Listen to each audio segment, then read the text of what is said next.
Hello, everyone.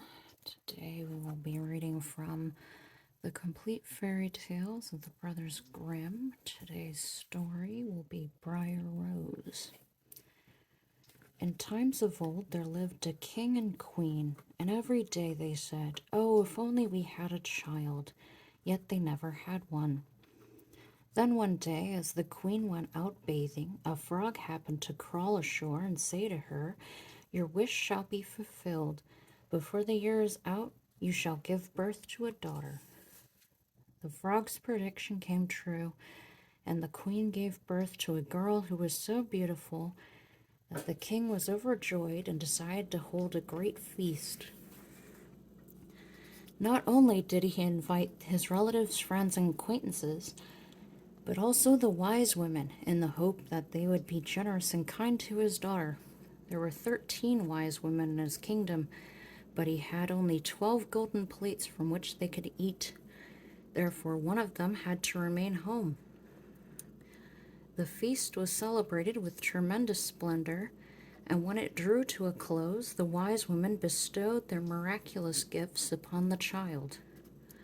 One gave her virtue, another beauty, the third wealth, and so on, until they had given her nearly everything one could possibly wish for in the world.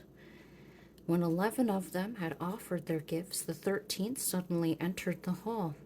She wanted to get revenge for not having been invited, and without greeting anyone or looking around, she cried out with a loud voice, "In her 15th year, the princess shall prick herself with a spindle and fall down dead."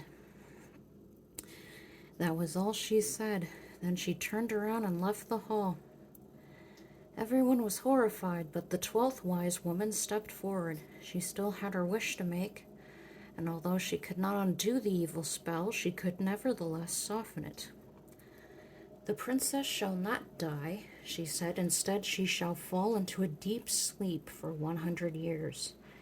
Since the king wanted to guard his dear child against such a catastrophe, he issued an order that all spindles in his kingdom were to be burned. Meanwhile, the gifts of the wise women fulfilled their promise in every way. The girl was so beautiful, polite, kind, and sensible that whoever encountered her could not help but adore her. Now, on the day she turned 15, it happened that the king and queen were not at home, and she was left completely alone in the palace. So she wandered all over the place and explored as many rooms and chambers as she pleased. She eventually came to an old tower, climbed its narrow winding staircase, and came to a small door. A rusty key was stuck in the lock, and when she turned it, the door sprang open, and she saw an old woman in a little room, sitting with a spindle and busily spinning flax. "Good day, old granny," said the princess. "What are you doing there?" "I'm spinning," said the old woman, and she nodded her head. "What's the thing that's bobbing about in such a funny way?" asked the maiden, who took the spindle and wanted to spin too. But just as she touched the spindle, the magic spell began working, and she pricked her finger with it. The very moment she felt the prick, she fell down on the bed that was standing there, and she was overcome by a deep sleep. This sleep soon spread throughout the entire palace. The king and queen had just returned home, and when they entered the hall, they fell asleep, as did all the people of their court. They were followed by the horses in the stable, the dogs in the courtyard, the pigeons on the roof, and the flies on the wall. Even the fire flickering in the hearth became quiet and fell asleep. The roast stopped sizzling, and the cook, who was just about to pull the kitchen boy's hair because he had done something wrong, let him go and fell asleep. Finally, the wind died down so that not a single leaf stirred on the trees outside the castle. Soon a briar hedge began to grow all around the castle, and it grew higher each year. Eventually it surrounded and covered the entire castle so that it was no longer visible. Not even the flag on the roof could be seen. The princess became known by the name Beautiful Sleeping Brier Rose. and a tale about her began circulating throughout the country. From time to time, princes came and tried to break through the hedge and get to the castle.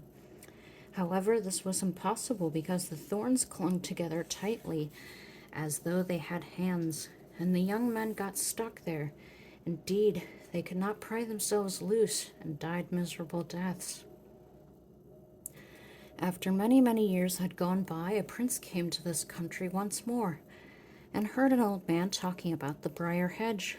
Supposedly there was a castle standing behind the hedge, and in the castle was a remarkably beautiful princess named Brier Rose, who had been sleeping for 100 years, along with the king and queen and their entire court.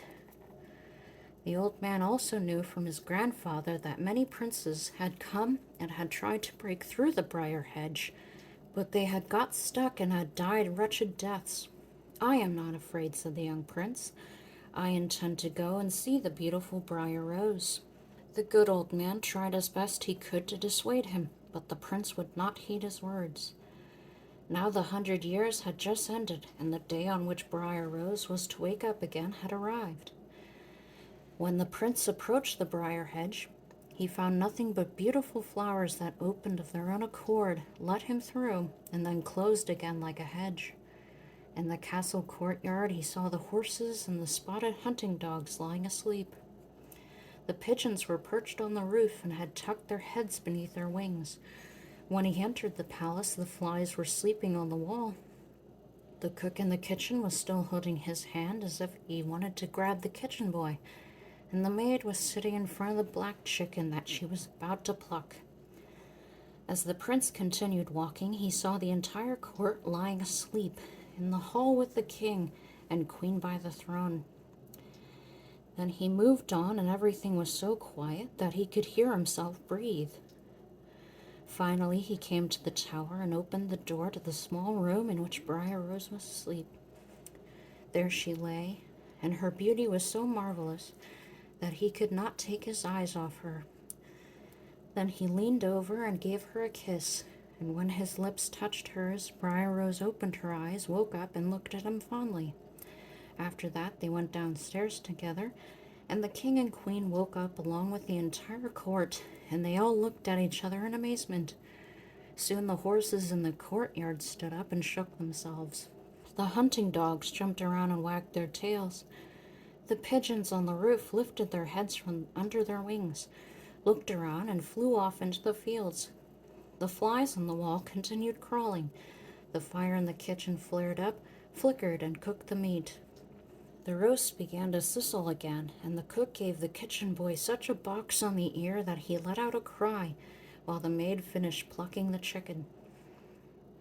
The wedding of the prince with Brier Rose was celebrated in great splendor, and they lived happily to the end of their days. So that was Brier Rose from the complete fairy tales of the Brothers Grimm. If you enjoyed that, please feel free to like and subscribe. And thank you for visiting my channel. I hope you have a wonderful day.